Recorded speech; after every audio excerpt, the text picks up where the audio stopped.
স্বাধীনতার 50 বছর এগিয়েছে বাংলাদেশ। পৃথিবীর বুকে বিস্ময় আমার ছোট্ট বাংলাদেশ। মুক্তিযোদ্ধা, রাজনীতিবিদ, বুদ্ধিজীবী তাদের পাশাপাশি এই অগ্রযাত্রায় সবচেয়ে বলিষ্ঠ অবদান এদেশের সাধারণ মানুষের, আমজনতার। আর তাই গণমানুষের কথা বলতেই আবারও ফিরে এলাম আমাদের আয়োজন আমজনতা নিয়ে। দর্শক, যমুনা টেলিভিশনের কোনো রাজনৈতিক পরিচয় নেই, কোনো বিশেষ দলের প্রতি কোনো দুর্বলতা কিংবা দায়বদ্ধতা নেই। হ্যাঁ, আমাদের দায়বদ্ধতা আছে দেশের কোটি কোটি মানুষের প্রতি, মুক্তিযুদ্ধ মুক্তিযোদ্ধাদের প্রতি। তাদের সামনে সত্যকে সত্য আর মিথ্যাকে মিথ্যা হিসেবে তুলে ধরাই আমাদের প্রধান কাজ। কোনো দল কিংবা রাজনীতিবিদকে আঘাত করা আমাদের লক্ষ্য নয়। আমাদের লক্ষ্য নিজেদের ভুলগুলো নিজেরা মিলে খুঁজে বের করা, এগিয়ে যাবার লক্ষ্যে বলবো আগামী সুন্দর বাংলাদেশ নিয়ে আমাদের সবার ভাবনার কথা। আর পুরো সময় আপনাদের সাথে আছি আমি রোকসানা জুমান নিকোল। দর্শক, আমজনতার আজকের বিষয় স্বাস্থ্যের টাকা কার পকেটে।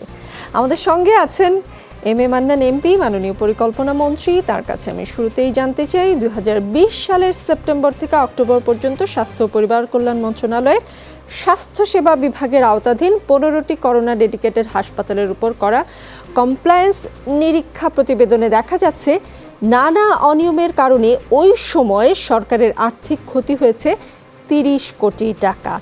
এই প্রতিবেদন 2 মাস আগে মহা হিসাব নিরীক্ষক নিয়ন্ত্রকের কার্যালয় রাষ্ট্রপতির কার্যালয়ে পাঠিয়েছে। একটি অল্প সময় যদি 30 কোটি টাকার অনিয়ম হয়, তাহলে পুরো সময়টাতে কেমন হতে পারে সেটা অনুমান করা যায়, বা আমরা অনুমান করতে চাই আসলে।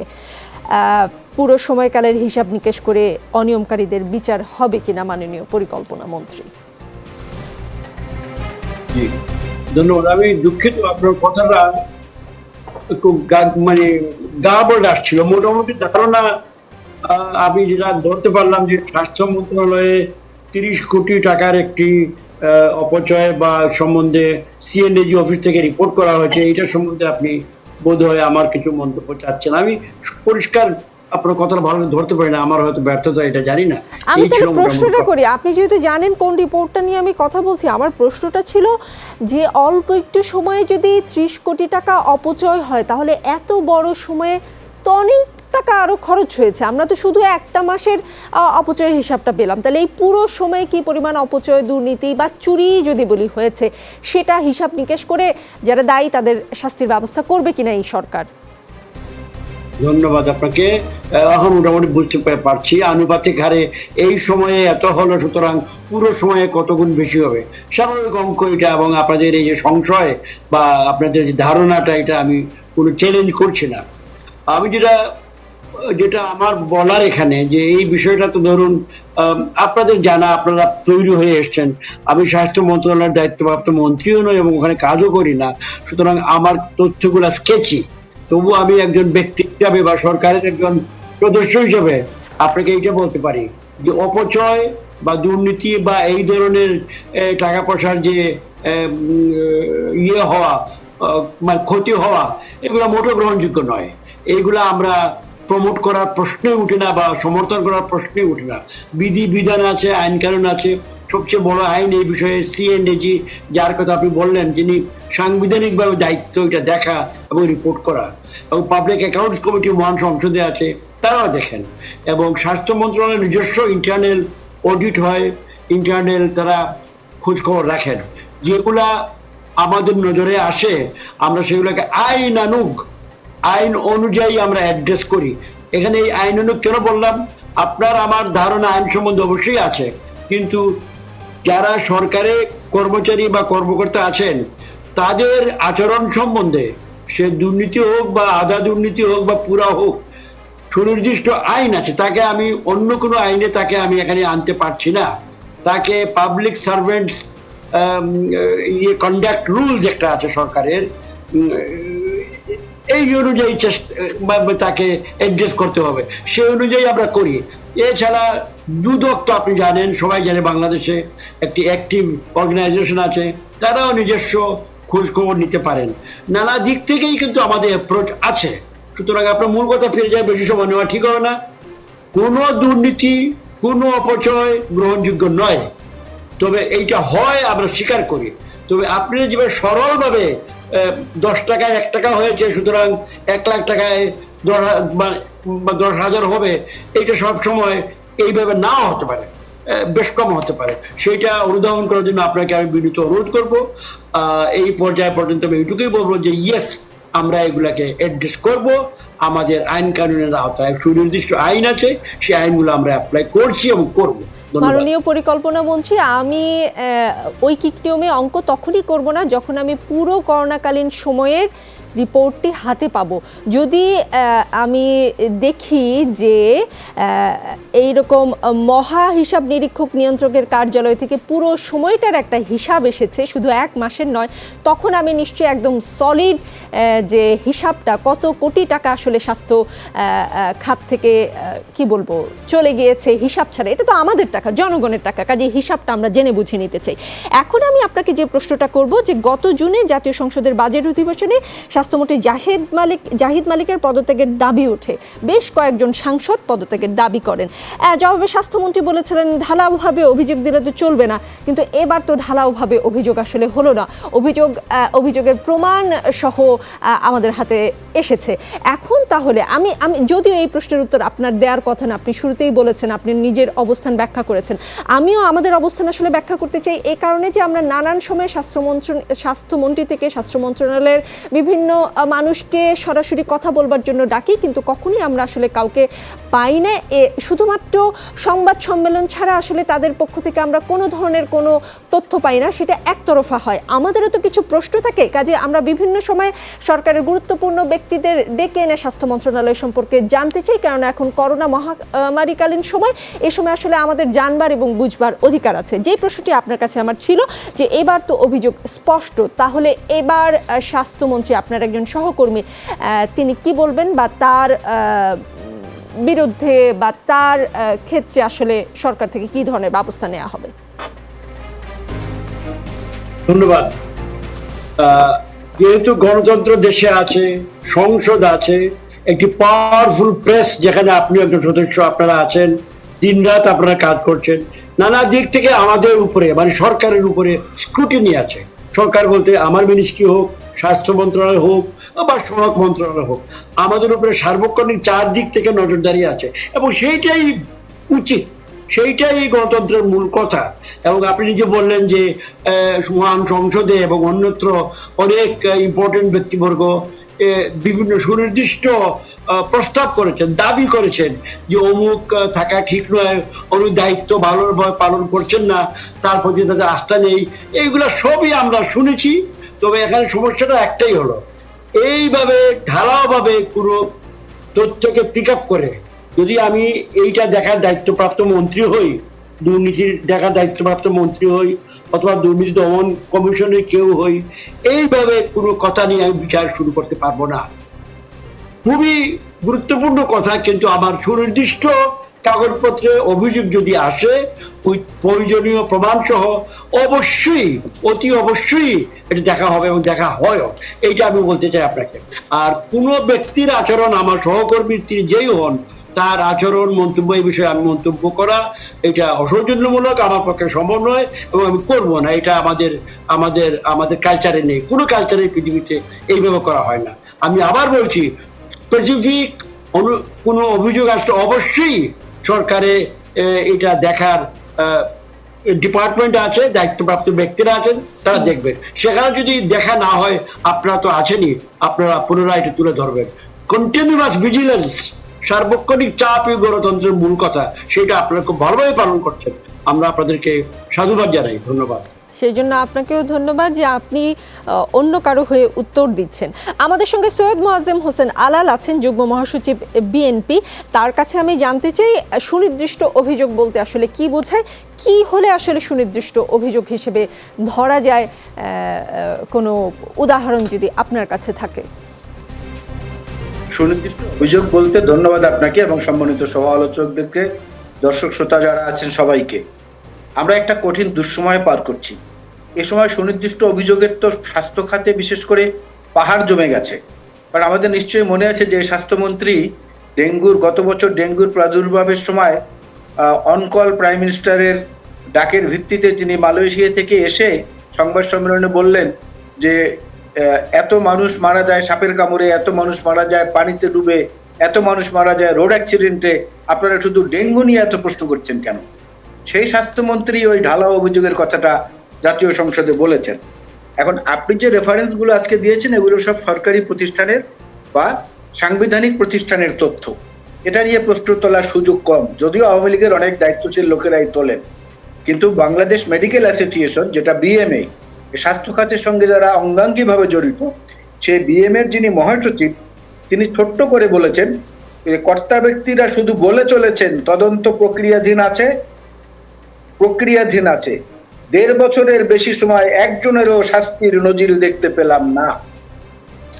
এই যে জিনিস, এর সঙ্গে যদি আপনি যোগ করেন 2014 নির্বাচনের আগে আজকের যিনি আওয়ামী লীগের সাধারণ সম্পাদক, তিনি বলেছিলেন যে মন্ত্রী এবং এমপিরা যদি দুর্নীতি 50% কমিয়ে দেয় তাহলে সারা দেশে সামগ্রিকভাবে 50% দুর্নীতি কমে যাবে। কথাটা আমি এখানে রাখলাম।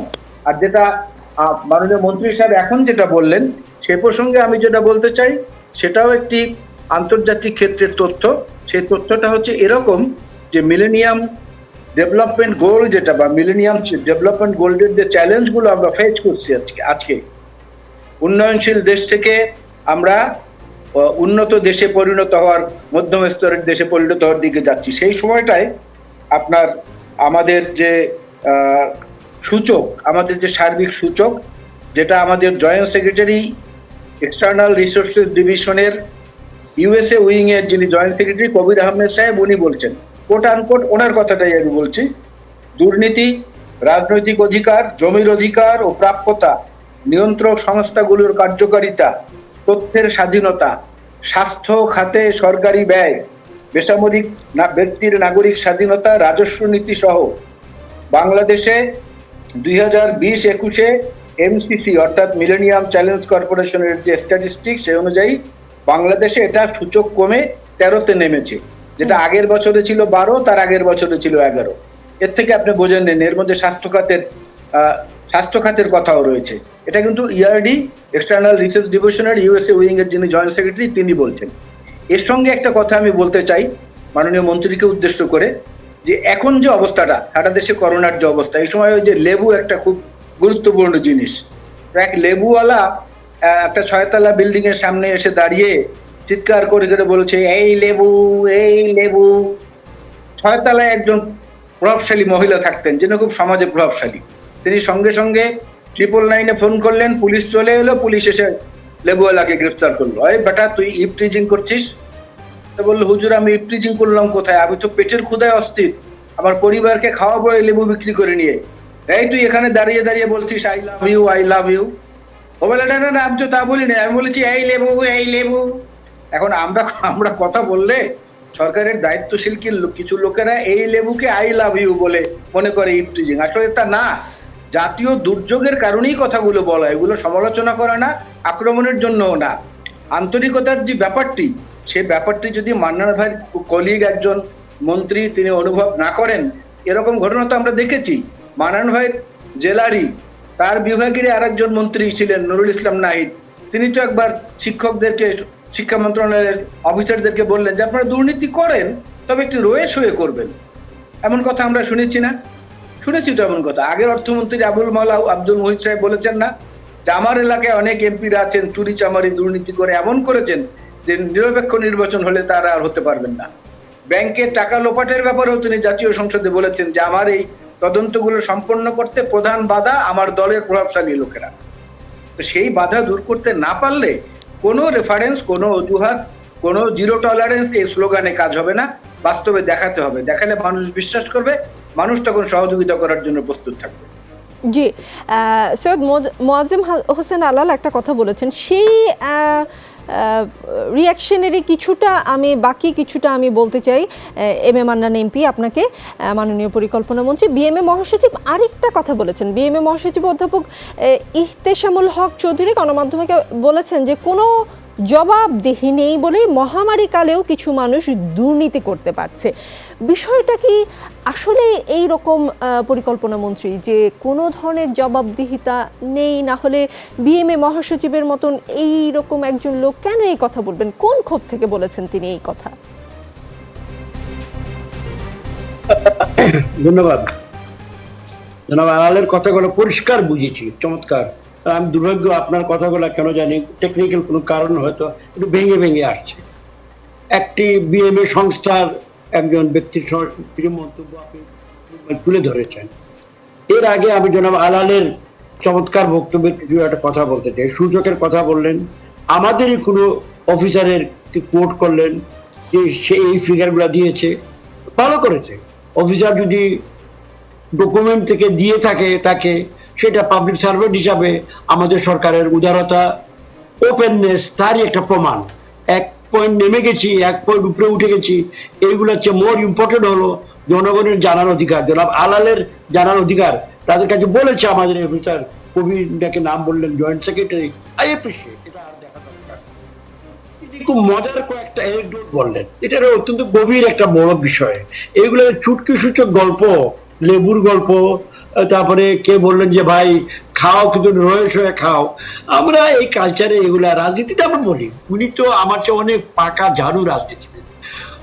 এগুলা পল্টন ময়দানে বা বড় বড় জায়গায় তাদের যে উনাদের অফিস যেখানে জোনাকের সামনে যখন আমাদের জনগণ বা যায় বললে সুন্দর এবং ভালো, we enjoy, I also enjoy. কিন্তু আমরা এখানে অন্য লেভেলে একটা আলোচনা সবাই বসছি, যেখানে তার মতো একজন সিনিয়র লিডার এবং আমি একজন সামান্য সরকারি একজন ব্যক্তি আমরা আছি এখানে।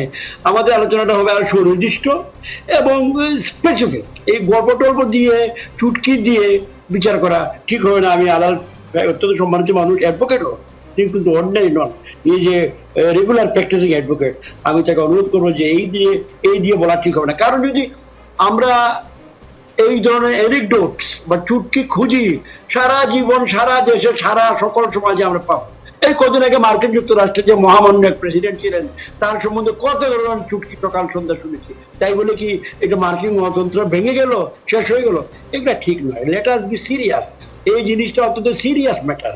দুর্নীতি, কোভিড যেমন সিরিয়াস, দুর্নীতি আরো ভয়ঙ্কর সিরিয়াস একটা ব্যাপার।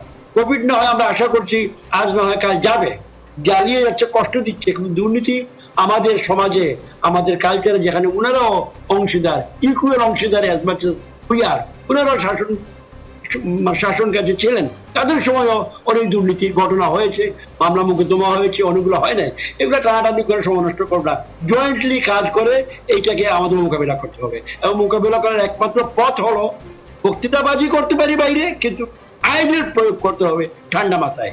আমি বা উনি যদি কোনো সময় এই পজিশনে আসেন, হয়তো আসবে না, হয়তো কোনো সময়, সেটা তার ব্যাপার, আসলে পরে ওই আইন প্রয়োগ করে তাকে করতে হবে। আমি এখন যেখানে আছি। আর যার কথা বললেন, ওনার নামটা বোধহয় ইহতেশামুল হকের কথা বোধহয় মনে হলো। জি, অধ্যাপক ইহতেশামুল হকের কথা বলেছি। তিনি বলেছেন যে কোনো ধরনের জবাবদিহিতা নেই, জবাবদিহিতা নেই বলেই মহামারীকালেও কিছু মানুষ দুর্নীতি করতে পারছে। উনি এই কথা বলেছেন নিশ্চয়ই ক্ষোভ থেকে। I know him quite well. ওই জ্ঞানী মানুষ, ডাক্তার মানুষ।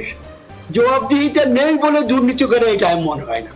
দুর্নীতি যারা করে এরা ভয়ঙ্কর ঝুঁকি নিয়ে দুর্নীতি করে। একটা বড় উদাহরণ দিই, চীনা কমিউনিস্ট পার্টি কত ভয়ঙ্কর বড় একটা সংস্থা, তার কি মর্যাদা সারা বিশ্বে। সেই পার্টির কেন্দ্রীয় কমিটির একজন নেতা, মানে আমাদের কত উপরে। এই কদিন আগে তার মতো ব্যক্তিকে তারা বিচার করে ওই তাদের স্কোয়ার কোনখানে দিয়ে তারা চিৎকার দিয়ে ওখানে গুলি করে তারা তাকে পানিশমেন্ট দিয়েছে। তো বলতে চাচ্ছি যে চোরা নাসুরা ধর্মের কাহিনী। মানুষ যারা দুর্নীতি করার, তারা এই কোভিডের ভয়ে দুর্নীতি থেকে দূরে সরে যাবে আমার মনে হয় না। দোজখের ভয় যে পায় না, আগুনে কোটি কোটি বছর পুরা যে ভয় পায় না মৃত্যুর পরে, যারা ইসলাম ধর্মে বিশ্বাস করেন সেই বিচারে, তাদের জন্য আমাদের দুর্নীতি দমন কমিশন বা আমার মতো সামান্য ব্যক্তির কিছু একটা বিদ্রুপ বা শাস্তি, এটা তারা ভয় পায় না। ভয়ঙ্কর ঝুঁকি নিয়ে দুর্নীতি করে। তবে এটা নিয়ে আমরা ঘাবড়ে থাকলে বসো, আর উই মাস্ট ফেস ইট। তারা ভয়ঙ্কর ঝুঁকি নিয়ে দুর্নীতি করে, আমরা ভয়ঙ্কর ভাবে আমাদের আইন প্রয়োগ করতে হবে। এবং যেটা জনাব ইহতেশামুল হক দুলাল যেটা বলছেন, যার কথা উনি এই কথাটা কেন বললেন আমি ঠিক জানি না, আমি তাকে সম্মান করেই বলছি যে তার ধারণা সঠিক নয়। এই সামান্য 10-20 বছরের জেল এটা ভয় পেয়ে বোধ হয় বড় দুর্নীতিবাদ যেগুলা একদম হারে হারে এরা ফিরবে না। তার মানে মাননীয় পরিকল্পনা মন্ত্রী আপনি বলতে চাচ্ছেন যে আসলে দুর্নীতি মানুষের স্বভাবজাত বা সহজাত প্রবৃত্তি, যে করে সে অনেক ঝুঁকি নিয়ে করে এবং জবাবদিহিতা আছে। আচ্ছা, সৈয়দ মোয়াজ্জেম হোসেন আলাল, শাহেদ সাবরিনার বিরুদ্ধে তো আমরা দেখলাম ব্যবস্থা নিতে, তাহলে জবাবদিহিতা নেই এমন কথা কি আসলেই গ্রহণযোগ্য কিনা? না, জবাবদিহিতা নেই এটা যিনি বলেছেন তার কথা তিনি উত্তর দেবেন।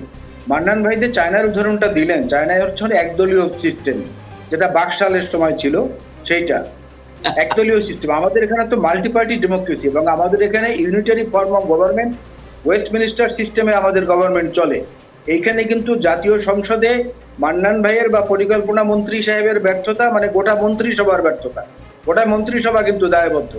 সুতরাং কোন কলিগ ভুল করেছেন সেই প্রসঙ্গে উনি বলবেন না আউট অফ নর্ম, এইটা ঠিক না। আর আমি যোগ করেছি মাত্র একটি প্রসঙ্গে, উদাহরণ দিয়েছি, তাও সেটা দিয়েছি ডিজিটাল সিকিউরিটি অ্যাক্টের ভয়ে। ওই যে মাথার উপরে তরবারিটা খাড়া করে আছে, ওই জন্য একটা কঠিন কথা একটু মজা করে বলেছি আর কি, অন্য কোনো কারণ নেই। কিন্তু আমি তো তথ্য এবং তথ্য দিয়ে কতগুলো উদাহরণ আপনার সামনে আমি দিয়েছি।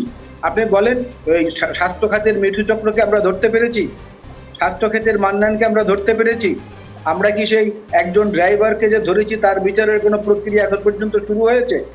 আমরা এই মাস্ক নিয়েছে, মাস্কের ব্যবসা করেছে মোবাইল অপারেটর, মোবাইলের ডিলার, তারা মাছের ব্যবসা করে তাকে আমরা মাছ সাপ্লাই দিয়েছি। ঢাকা ইউনিভার্সিটিতে সরকারি দলের সমর্থক একজন শিক্ষক, একজন স্টাফ, সে ভুয়া মাস্ক সাপ্লাই দিয়েছে আপনার কি বলে পিজি হাসপাতালে, সেইখান থেকে সেইটার ব্যাপারেও তাকে গ্রেফতার করা হয়েছে। এরকম উদাহরণ আছে, কিন্তু যে পরিমাণ হচ্ছে সেই তুলনায় এটা drop of water, just a drop of water, অন্য কিছুই না। কিন্তু বড় যারা রাঘব বোয়াল তাদের বেলায় মানুষ উদাহরণ দেখতে চায়, সেই উদাহরণটা হচ্ছে না।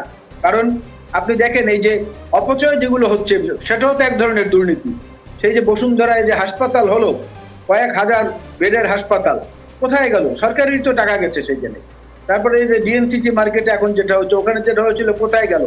এই আবার গত পরশুদিন স্বাস্থ্যমন্ত্রী বললেন যে বঙ্গবন্ধু শেখ মুজিব মেডিকেল বিশ্ববিদ্যালয়ে ফিল্ড হাসপাতাল হবে এত হাজার, আগামী সপ্তাহের মধ্যে হবে। উনি তো সবকিছু মুখে মুখে দিয়ে দেন। এখন এই মুখে মুখে দেওয়ার মধ্যে যে কত রকমের অলিগলি দিয়ে বের হয় সেটাই হচ্ছে মুশকিল।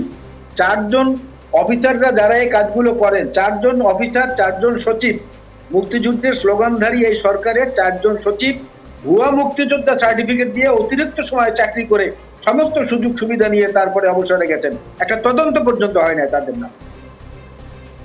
কারণ কি এই ব্যুরোক্রেসির উপরে কোনো কোনো জায়গায় এত বেশি নির্ভরশীল হয়ে গেছেন তারা।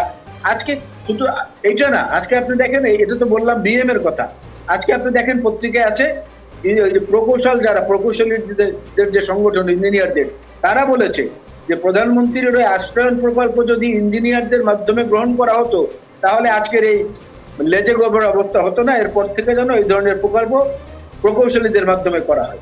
তার মানে কি অব্যবস্থাপনা এবং দুর্নীতি দুটো একসঙ্গে বাসা বেঁধেছে, এবং এটা হচ্ছে কেয়ারলেসনেসের কারণে।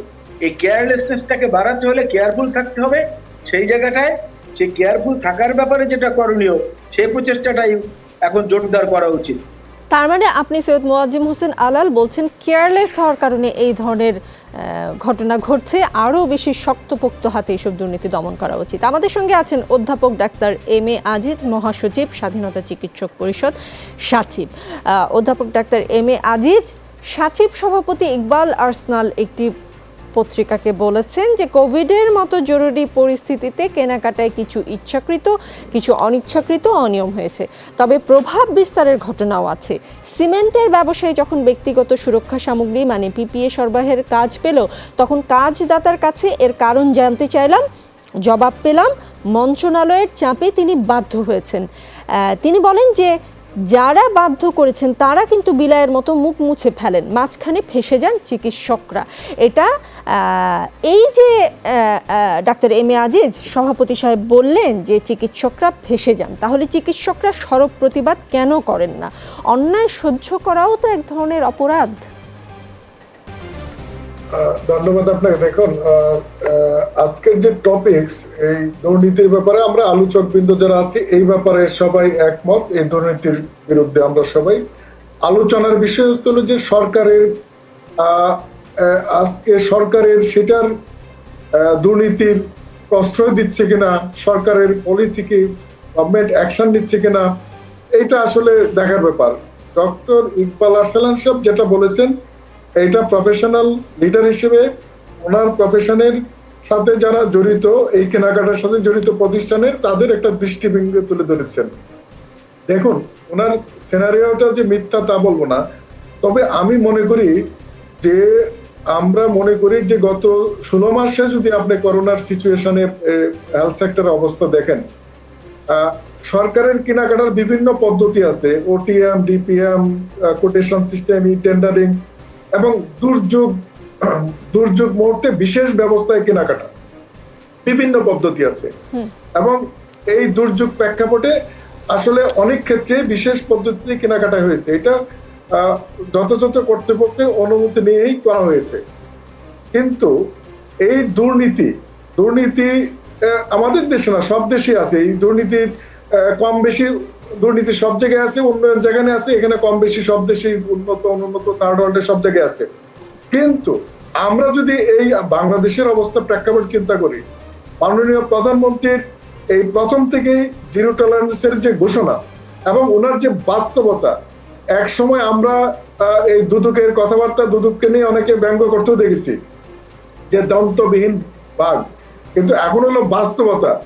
দুদকের কর্মব্যস্ত জীবন এবং রুই কাতলা যে লেভেলের হোক সবাইকে কিন্তু ধরছে এবং আইনের আওতায় নিয়ে আসছে। স্বাস্থ্য সেক্টরে দেখেন, কিছু কিছু ক্ষেত্রে আপনাদের মিডিয়ার মাধ্যমে নজরে এসেছে গভর্নমেন্টের, কিন্তু ম্যাক্সিমাম ক্ষেত্রে সরকার নিজস্ব প্রক্রিয়ার মাধ্যমে সেই দুর্নীতি ধরেছে এবং সেগুলা সবগুলো প্রক্রিয়াধীন আছে। অনেকের বিচারও হচ্ছে, বিচার হচ্ছে না তা না, বিচার হচ্ছে, অনেকেরই বিচার হচ্ছে। আমি মনে করি যে আমাদের আলোচনা হওয়া উচিত যে দুর্নীতি যেগুলো আছে এগুলোর প্রতিকার কিভাবে করা যায়, প্রতিরোধ কিভাবে করা যায়, সেইগুলো আসলে সেই ব্যবস্থা নিয়ে কথা বলা যায়। কিন্তু আমরা আসলে এই দুর্নীতির এই করোনার সময় আমরা দেখেছি যে সরকারের করোনা নিয়ন্ত্রণ তো একটা চ্যালেঞ্জ আছে, আরো বেশি চ্যালেঞ্জ হয়ে দাঁড়াচ্ছে যে এই যে বিভিন্ন রাজনৈতিক দল আছে তাদের যে নেতিবাচক প্রচারণা, এইটা জনগণকে বিভ্রান্ত করে। এইটা আসলে গভর্নমেন্টের জন্য আমার বড় চ্যালেঞ্জ, দুর্নীতির চেয়ে বড় চ্যালেঞ্জ যেটা। এই যে আলাল সাহেব যে চুটকির কথা বললেন, এই চুটকি আর এই বাস্তবতা আর ওনাদের টিকা নিয়ে যে মজা করে আমরা দেখেছি, এইটা জনগণ অনেক বিভ্রান্ত হয়েছে। দেখুন, এই যে বসুন্ধরার কথা বললেন, বসুন্ধরা ফিল্ড হাসপাতালটা এটা প্রাইভেট পাবলিক পার্টনারশিপে হয়েছিল এবং সেখানে কিছু রোগী ছিল, তখন কয়েকশো রোগী ছিল। তখন কোভিড চলে গেল, আমরা একটা সহনীয় পর্যায়ে 3% নিচে চলে আসলো। তখন এই হাসপাতাল যদি আরো 8 মাস রাখা যেত তাহলে মানে প্রায় 100 কোটি টাকার যন্ত্রপাতি নষ্ট হতো এবং কয়েকশো চিকিৎসক নার্স এখানে বসে বসে খাচ্ছিল। তাদেরকে বিভিন্ন হাসপাতালে দেওয়া হলো, যন্ত্রপাতি গুলো বিভিন্ন হাসপাতালে দেওয়া হলো, তারা এটা দেখে না, তারা মনে করছে এটা উদয় আকাশে চলে গেছে। ডিএনসিসি মার্কেটের কথা বলেন, এই ডিএনসিসি মার্কেটে এখন উপরে 3-4 তলা, উপরে 2টি ফ্লোরে চিকিৎসকদের ব্যবস্থাপনার কথা ছিল কোভিডের। আমরা বলছি না আমরা সাধারণ হাসপাতালে চিকিৎসা করব, তখন কোভিড এক পর্যায়ে নিয়ন্ত্রণ আসলে হয় নাই। এইবার করলো কি গভর্নমেন্ট, এটা একদম পূর্ণাঙ্গ 1200 বেডের হাসপাতাল করলো এবং রানিং ডেডিকেটেড কোভিড হাসপাতাল। এই সাউথ ইস্ট এশিয়ান রিজনে এত বড় ডেডিকেটেড হাসপাতাল কোভিড নাই। সুতরাং এইগুলো নিয়েও তাদের সমালোচনা, এখন সমালোচনা থাকবে, সমালোচনা গণতন্ত্রের অলংকার, করলে গভর্নমেন্ট কিংবা সংস্থা প্রতিষ্ঠান তার বিতর্কের ঊর্ধ্বে উঠতে পারে, ভালো চালাতে পারে, কিন্তু তাদের এই যে মানে বাস্তবতা বিবর্জিত যে আলোচনা সমালোচনা, এগুলো আসলে জটিল করে তোলে। সুতরাং আমি মনে করি যে আমাদের স্বাস্থ্য সেক্টরের দুর্নীতি নাই, আমি এটা বলবো না। অন্য কোনো মন্ত্রণালয়ের দুর্নীতি নাই, এইটা আমি বলবো না। হ্যাঁ, কম বেশি দুর্নীতি আছে, কিন্তু আপনি দেখবেন যে গভর্নমেন্ট কি করছে। আজকে এই যে কেন্দ্রীয় নিরীক্ষা বিভাগ যে রিপোর্টটা পাঠালো রাষ্ট্রপতির কাছে কিংবা পাঠাচ্ছে, গভর্নমেন্ট যদি মনে করতো যে এটা আটকে দিবে, এটা আটকে দিবে না, এটা গভর্নমেন্টের বদনাম হবে, তাহলে কিন্তু করতে পারতো। গভর্নমেন্ট করছে, করে নাই, তার মানে এখানে গভর্নমেন্টের সদিচ্ছা আছে, স্বচ্ছতা আছে। আপনি এখানে সরকারের উদারতা দিচ্ছেন।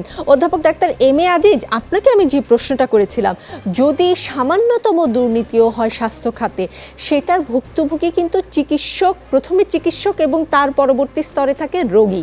চিকিৎসক যেহেতু ভুক্তভোগী, চিকিৎসকরা কেন এসব দুর্নীতির বিরুদ্ধে আরও সরব হচ্ছে না? দেখুন, আপনার সাথে আমি একমত যে এখানে দুর্নীতি যেটা হচ্ছে, আমরা চিকিৎসকরা, আমরা যারা চিকিৎসকদের সংগঠন করি, এই যে দুর্নীতিগুলো হচ্ছে এগুলো কিন্তু আমরা সরকারকে প্রস্তাবনা দিচ্ছি যে এই ক্রয় প্রক্রিয়ার স্বচ্ছতা আনতে হবে। আমাদের চিকিৎসক যারা দায়িত্ব থাকবে তাদের ট্রেনিং এর ব্যবস্থা করতে হবে, ক্রয়ের ট্রেনিং এর ব্যবস্থা করতে হবে, বড় বড় যন্ত্রপাতি কেনার ব্যাপারে আরো স্বচ্ছতা আনতে হবে। এগুলা যে সমস্ত প্রতিষ্ঠান টেন্ডারতে আসবে, এইগুলা কমন স্পেসিফিকেশন এবং আন্তর্জাতিক লেভেলে যে প্রতিষ্ঠানগুলো ডাইরেক্ট টেন্ডারে আসবে, মাঝখানে কোনো প্রক্রিয়া রাখবে না। আজকে টাকা ছাড়ের স্বচ্ছতা আসতে হবে।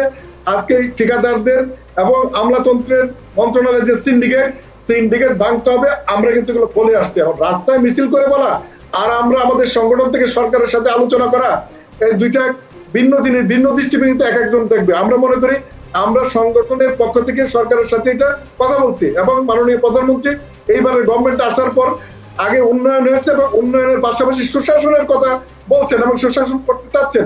সেই প্রেক্ষাপটে আমাদের সব ক্যাডার এবং পেশাজীবীদের নিয়ে একটা মিটিং হয়েছে গভর্নমেন্ট আসার পরে, যে এখন আমরা সুশাসন প্রতিষ্ঠা করতে চাই, আন্তঃক্যাডার বৈষম্য দূর করতে চাই এবং এই দুর্নীতি দূর করতে চাই আমরা প্রশাসন থেকে। সেই লক্ষ্যে কাজ করছে গভর্নমেন্ট। এবং এই যে বৈরী সিচুয়েশন, সারা বিশ্বে যে মহামারী, আমাদের দেশে সেটা চলছে। এই প্রেক্ষাপটে সরকার জনগণের জীবন বাঁচানোর জন্য এই অনেকগুলো মন্ত্রণালয় একসাথে কাজ করছে, শুধু স্বাস্থ্য মন্ত্রণালয় না। আজকে এই বিফল সফল এই সমস্ত স্বাস্থ্যমন্ত্রীর ক্ষেত্রে যদি বলা হয়, শুধু স্বাস্থ্যমন্ত্রীকে কাঠগড়ারে দাঁড়ালে হবে না, এটা অনেকগুলো মন্ত্রণালয় জড়িত। আজকে সারা বিশ্বে এই কোভিড এর নিয়ন্ত্রণের সফল কি বিফল, এটা নিয়েও চিন্তা ভাবনার ব্যাপার আছে।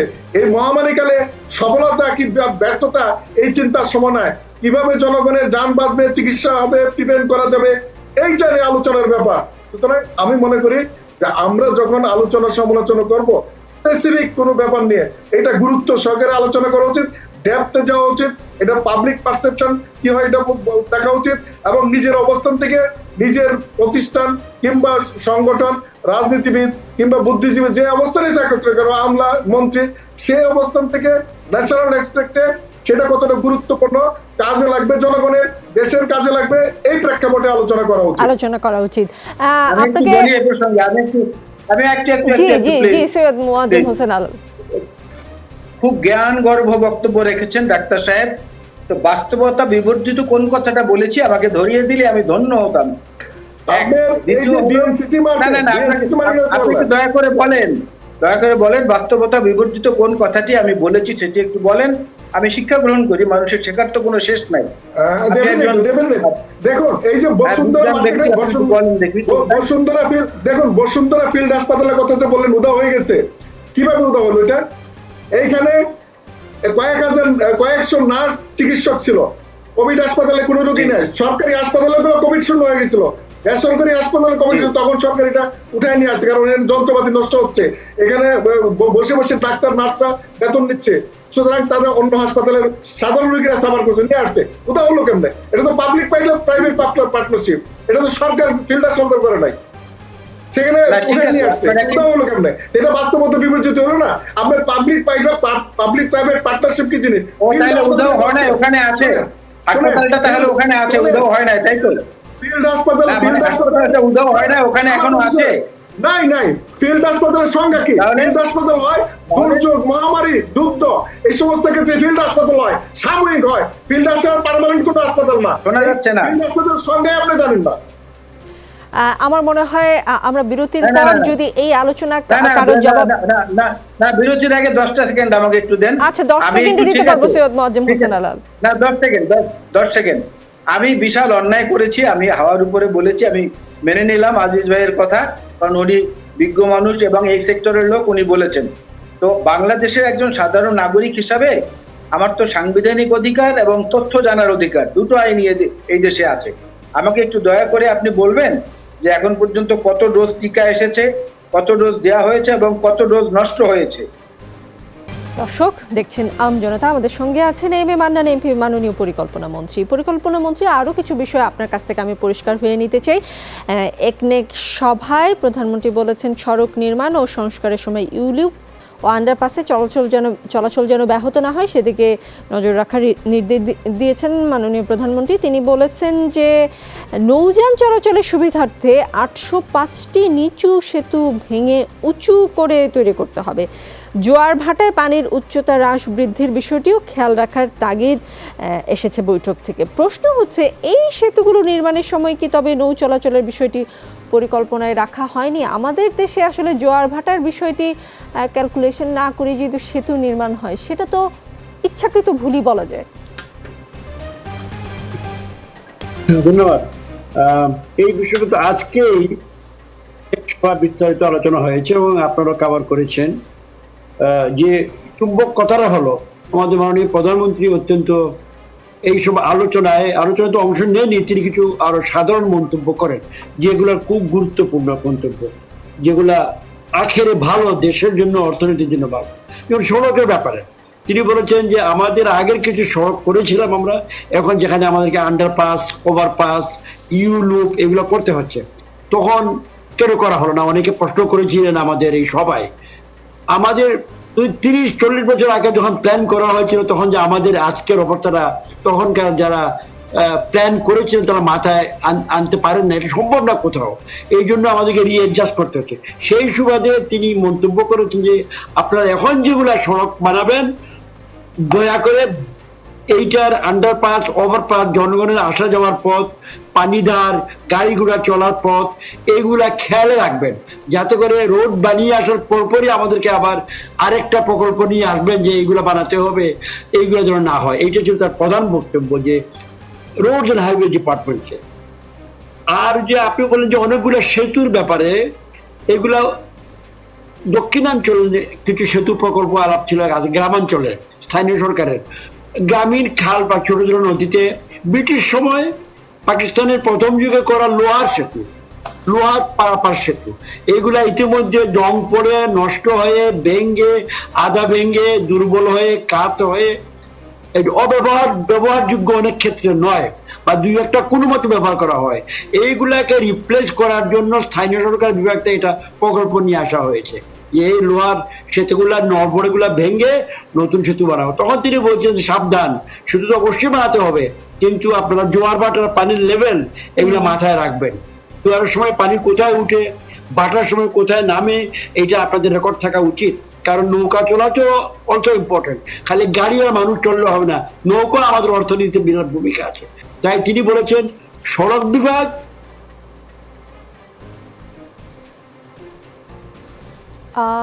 আমরা কি মাননীয় পরিকল্পনা মন্ত্রীর সংযুক্তি হারিয়েছি? তাই তো মনে হচ্ছে। সৈয়দ মোয়াজ্জেম হোসেন আলাল, আপনার কাছে এই সেতু বিষয়ে কি একটি প্রশ্ন আছে। রাজধানীর কেরানীগঞ্জে বসিলা সেতু ভেঙে উচ্চতা বাড়িয়ে নতুন করে তৈরির কথা ভাবছে সরকার। এই বসিলা সেতুটি একটি গুরুত্বপূর্ণ নদীর উপর হয়েছে, মানে এত গুরুত্বপূর্ণ নদী, কিন্তু এখানে এখন বর্ষাকালে কার্গোগুলো আসতে পারে না। 2008 সালে উদ্বোধন করা এই সেতুটি এখন আবার ভাঙার কথা চিন্তা করা হচ্ছে, এটা যথাযথ উঁচু করার জন্য। এই যে 2008 কিন্তু আপনাদের শাসন আমলেই হয়েছে, তাহলে এটা তো জাতীয় অপচয় এবং সেটা আপনাদের আমলেই হয়েছে। আমি সৈয়দ মোয়াজ্জেম হোসেন আলাল, আপনি কি আবার প্রশ্নটা শুনতে পেয়েছেন? আমি একটু দয়া করে রিপিট আলাল সাহেবকে। না, আমি সৈয়দ মোয়াজ্জেম হোসেন আলালকে প্রশ্ন করেছি বসিলা সেতু নিয়ে, যে সেতুটি তাদের সময় উদ্বোধন হয়েছে, এখন সেটার নিচ দিয়ে আসলে বর্ষাকালে কার্গো আসতে পারে না, সেটা আমি মোয়াজ্জেম হোসেন আলালের কাছ থেকে জানতে চাচ্ছি। এটাও তো জাতীয় অপচয় এবং সেই জন্য আসলে তিনি যে সময়ে সরকারে ছিলেন সেই সময়কার দায়। হ্যাঁ, জাতীয় অপচয়ের মধ্যে সংজ্ঞা যদি আপনি ফেলতে চান ফেলতে পারেন, আর যদি প্রকৃতির কারণে ফেলার চেষ্টা করেন সেটাও খুব অযৌক্তিক হবে না। কারণ বিশ্বাস হচ্ছে এমন একটা জিনিস, ফেথ যেটাকে বলে, এটার কারণে অনেক সময় আমরা দেখব, কি উদাহরণ দেবো, অনেক সময় আমরা দেখব যে দুধ পৃথিবীতে সবচেয়ে বিশুদ্ধ এবং প্রিয় খাবার, সেই গরুর দুধ পানিতে ফেলে দেওয়া হচ্ছে পবিত্র পানিকে পবিত্র করার জন্য। আবার সেই গরুর প্রস্রাব কিন্তু অনেকে খাচ্ছে আমাদের পার্শ্ববর্তী দেশে। এটা হলো একটা বিশ্বাসের ব্যাপার। বসিলা সেতুর কথা আপনি যেটা বলেছেন, আপনি জানেন যে ওই সেতু বুড়িগঙ্গার সঙ্গে সংযুক্ত, এবং বুড়িগঙ্গা সেতু গিয়ে আবার কোথায় শীতলক্ষা হয়ে কিভাবে মেঘনায় মিলেছে, যেটা পরবর্তীতে ধাপে গিয়ে আবার পদ্মা, আড়িয়াল খা নামে বিভিন্ন জায়গায় নামকরণ করা হয়েছে। তখন এই পদ্মা সেতুর নির্মাণের কারণে এবং আরো এই সংযোগ সড়কগুলোর কারণে এবং নদী ড্রেজিং এবং নদী ভরাটকরণ এর কারণে যদি তলদেশ উঁচু হয়ে যায় ক্রমশ, এক জায়গায় নদী খনন হচ্ছে, আরেক জায়গায় তলদেশ উঁচু হচ্ছে, তখন সেই জায়গায় তো যাতায়াতের নৌযান যাতায়াতের সমস্যা হবেই। তো অজুহাত দেখিয়ে তো আমি সহজেই এখান থেকে পার পেয়ে যেতে পারি, কিন্তু আমি সেই অজুহাতটা দেখাবো না এই কারণে যে অধিকটাও খেয়াল করার দরকার ছিল, যে সমন্বয়ের কথা মাননীয় পরিকল্পনা মন্ত্রী যেটা বলেছেন, এই সমন্বয়ের প্রয়োজনটা সেখানে অভাব ছিল হয়তো। আবার এমনও হতে পারে যে নদীর তলদেশ ভরার কারণে, পলি ভরাটের কারণে উঁচু হয়ে গেছে, এখন সেইটা ওই জায়গাটায় আর চলতে পারছে না, এমনটাও হতে পারে। তবে আমি মনে করি যে দায় যেহেতু সরকারের কাছেই জবাবদিহিতাটা চাওয়া হয়, এখন সরকারের পক্ষে ওকালতি করতে গিয়ে যদি এটাকে আরো প্রলম্বিত করা হয়, সরকার ভালো করছে ভালো, জনগণের ভোগান্তি হলে সে জনগণের বাইরে তো আমরা কেউ না। কারণ ডেঙ্গু তো ভিআইপি চেনে না, ডেঙ্গু সরকারি দল বিরোধী দল কিছুই চেনে না, আর করোনা তো চেনেই না, যে কাউকেই ধরে বসতে পারে। সুতরাং আমরা দায়িত্বশীল আচরণ বা দায়িত্বশীল কথাবার্তা যত বেশি বলবো, সেটা দেশের জন্য ভালো হবে, আর দেশের ভালো হলে তার ভাগ আমি সামান্য পেলেও পাবো। জি, মাননীয় পরিকল্পনা মন্ত্রী কি কিছু বলতে চাচ্ছিলেন? ধন্যবাদ। না, চমৎকার। এই যে সেতুটা নিয়ে কথা হচ্ছে, এটা কথায় এসছে, এটা কোনো আজকে আমাদের আলোচনা ছিল না ওইভাবে। তবে হ্যাঁ, এই সেতুটা কবে নির্মিত হয়েছিল, কারা তড়িঘড়ি বানিয়েছিলেন আমাদের জানা আছে, আমরা যথেষ্ট বয়স্ক মানুষ, এবং কবে বানানো হয়েছিল সে দোষারোপ করার জন্য এখানে বসে নাই। এবং আপনাকে পরিষ্কার বলছি, আমাদের সবাই কোনো ব্যক্তিকে কোনো সময়কে দোষারোপ করা হয়নি।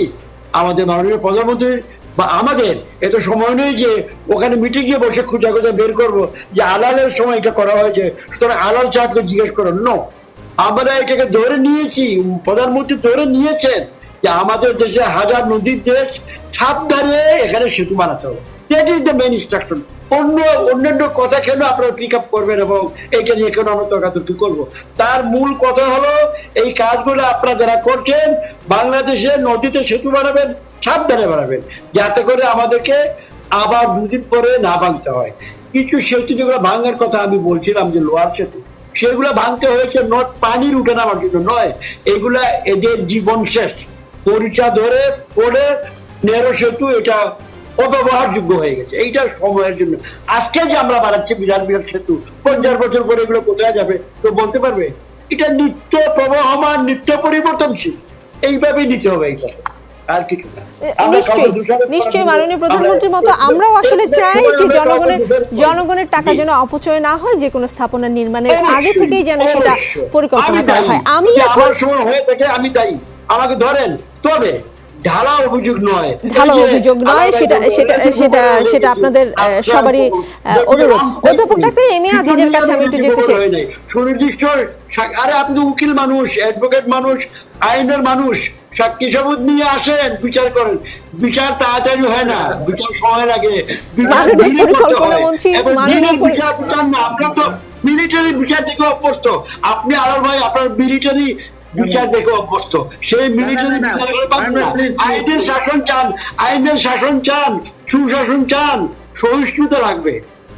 মাননীয় পরিকল্পনা মন্ত্রী, আমি আপনাকে আমরা কোনো মিলিটারি শাসক নয়, আমরা কোনো মার্শাল ল অর্ডার জারি করতে পারবো না, এটা আমাদের ইতিহাসও নেই, ঐতিহ্য নেই।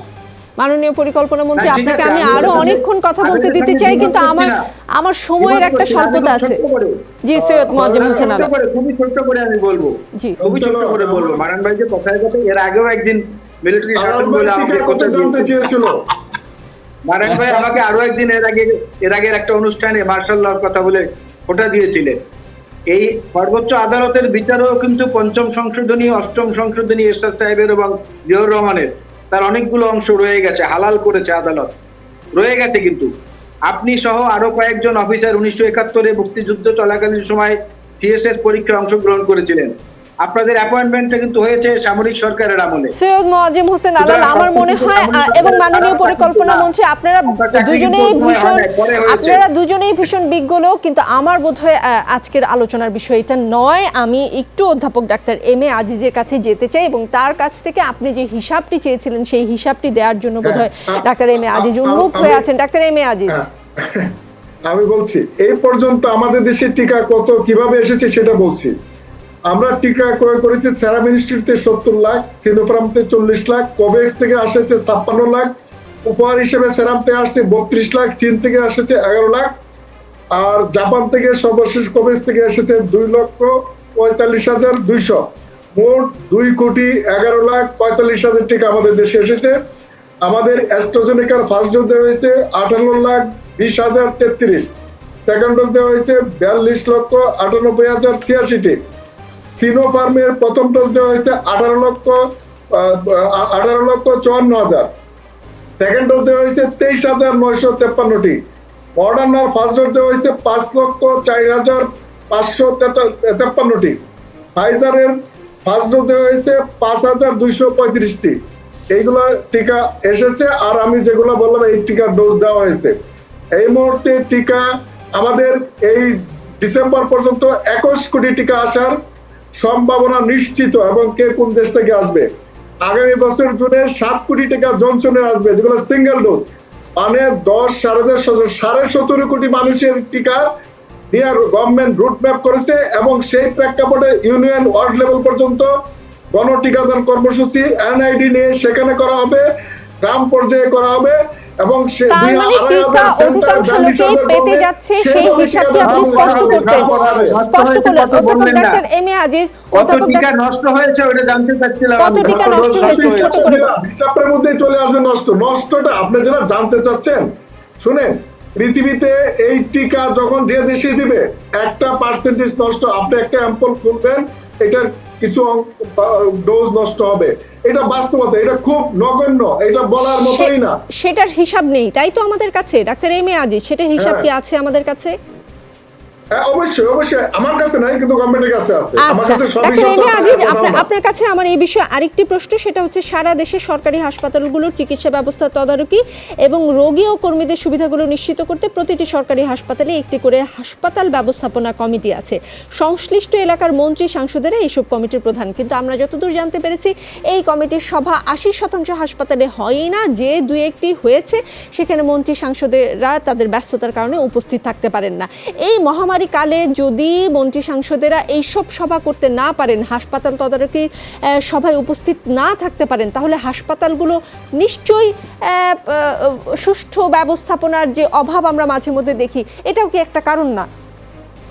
দেখুন, আমি বলছি এই যে আপনার সাথে আমি একমত যে সব হাসপাতালে ব্যবস্থা কমিটির যারা দায়িত্বে আছে এমপিগণ সব জায়গায় করে না, সব জায়গায় রেগুলার মিটিং করে না। সেই প্রেক্ষাপটে এই কোভিড সিচুয়েশনে মাননীয় প্রধানমন্ত্রী বলেছেন যে জনপ্রতিনিধিদের সম্পৃক্ত করবে, উপজেলা জেলা লেভেলে তাদেরকে সম্পৃক্ত করবে, তারা প্রশাসনের সমন্বয় করবে, এবং টিকাদান কর্মসূচি এবং কোভিড নিয়ন্ত্রণে যে সমস্ত কমিটি হবে তাদেরকে নেতৃত্ব দিবে, এটা কিন্তু অলরেডি ঘোষণা দিয়েছেন। সুতরাং এটা আমরা আশা করি এটা দ্রুত আমরা দেখতে পারবো এটার প্রতিফলন।